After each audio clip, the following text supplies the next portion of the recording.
বলেন তো এই বোতলের ভিতরে কি?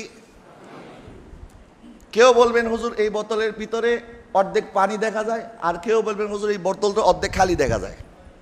বোতলের মধ্যে অর্ধেক পানি এটাও ঠিক, অর্ধেক খালি এটাও ঠিক, কথা দুটোটা ঠিক, কিন্তু দৃষ্টিভঙ্গি ভিন্ন। আমরা ভিন্ন দৃষ্টিভঙ্গির কাউকে সহ্য করতে চাই না।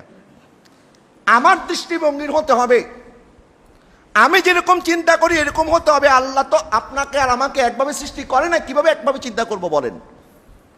সাহাবে কেরামের মধ্যে তো অনেক বিষয়ে ইখতিলাফ হয়েছে। একজন বলছে হুজুর এটা করেন, আরেকজন বলছে হুজুর এটা করেন। বদরের ময়দান থেকে যখন নবীজি ফিরলেন বন্দীদেরকে নিয়ে, 70 জন বন্দী, নবীজি সাল্লাল্লাহু আলাইহি ওয়াসাল্লাম বললেন বলো বন্দীদের সাথে কেমন আচরণ করব আমরা। হযরত ওমর রাদিয়াল্লাহু তাআলা বলেন হুজুর বন্দীদেরকে শাস্তি মৃত্যুদণ্ড দিতে হবে। কিন্তু হযরত আবু বকর সিদ্দিক রাদিয়াল্লাহু তাআলা বলে হুজুর শাস্তিটা মনে একটু কঠিন হয়ে যাচ্ছে, একটু সহজ করা যায় না?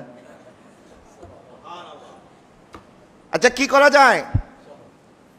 বলে হুজুর এক কাজ করি, আমরা তাদের কাছ থেকে কিছু জরিমানা নেই, ক্ষতিপূরণ নিয়ে তাদেরকে আমরা ছেড়ে দেই। নবীজি সাল্লাল্লাহু আলাইহি ওয়াসাল্লাম বলেন আমার আবু বকর যেটা বলেছে আমিও সেটা মনে করি।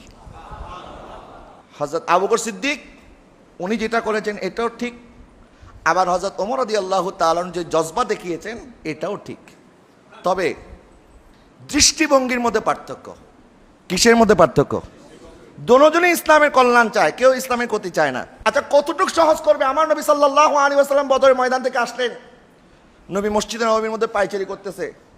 সাহাবায়ে কেরাম বললেন হুজুর আপনি এত পেরেশান কেন? আল্লাহ পাক আমাদেরকে এত আজিমুস শান বিজয় দান করেছেন, আল্লাহ পাক আমাদেরকে মহাবিজয় দান করেছে, আপনি পেরেশান কেন?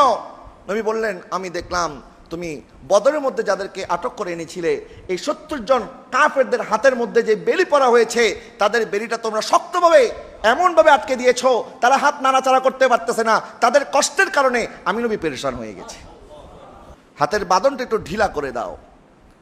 নবীজি কতটুকু দয়া করেছেন। নবী বললেন তোমাদের মধ্যে যারা সামর্থ্য রাখো তারা জরিমানা দাও, তারপরে তোমরা আজাদ মুক্ত। আর যাদের জরিমানা দেওয়ার মতো সামর্থ্য নাই তোমরা মদিনার বালকদেরকে, মদিনার ছোট্ট ছোট্ট বাচ্চাদেরকে তোমরা এলেম শিখাও, এলেম শিখানোর কারণে আমি এর বিনিময়ে তোমাদেরকে মুক্ত করে দেব। অনেক স্কুলের মধ্যে অনেক বাচ্চারা পড়ে, সেখানে কি সব মুসলমানদের শিক্ষক? হিন্দু শিক্ষক আছে না নাই? ডাক্তার যখন দেখাইতে যান সব কি মুসলমান ডাক্তার? হিন্দু ডাক্তার আছে না নাই? তো এইগুলি যে আমরা জায়েজ করেছি এগুলি তো এই দলিলের ভিত্তিতেই জায়েজ হয়েছে। নবীজি সাল্লাল্লাহু আলাইহি ওয়াসাল্লাম শিখিয়েছেন কিভাবে বিভিন্ন গোত্রের মানুষের সাথে, বিভিন্ন বৈচিত্র্যের মানুষ, বিভিন্ন মতের মানুষের সাথে কিভাবে সমাজের মধ্যে মিলেমিশে থাকা যায়। আপনি মনে রাখবেন এই কথা, যুদ্ধ যত বড়ই হোক, যুদ্ধের মাধ্যমে দুইটা দেশ ধ্বংস হয়ে গেল, বৈঠকে বসতেই হবে সমাধানের জন্য। যুদ্ধ করে আপনি দেশ ধ্বংস করতে পারবেন, সমাধান করতে পারবেন না। সমাধান করার জন্য এক টেবিলে বসতে হবে।